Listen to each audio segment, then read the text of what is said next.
Bonjour, dans cette vidéo nous allons voir l'intérêt d'utiliser la recherche X pour faire des recherches et des analyses dans des tableaux.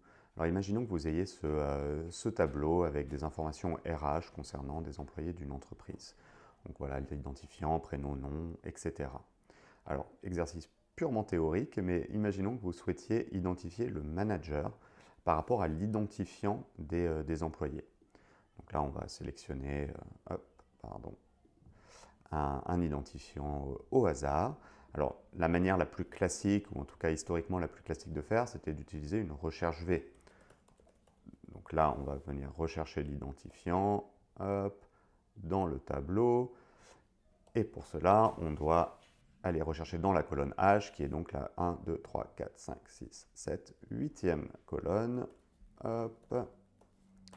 Et ça va nous retourner donc Marie, qui est bien la manager de François ici, avec l'identifiant 34 320.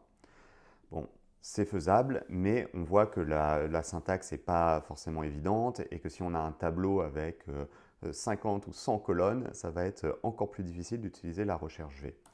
La recherche X, qui est une nouvelle fonction, est beaucoup plus simple dans sa syntaxe. Donc ça commence de la même manière. Recherche X, on va venir rechercher l'identifiant.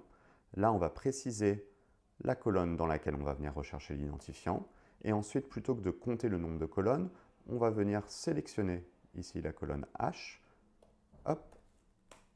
Et voilà.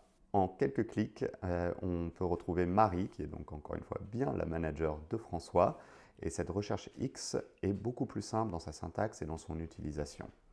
Voilà, vous savez maintenant faire une recherche X très simple.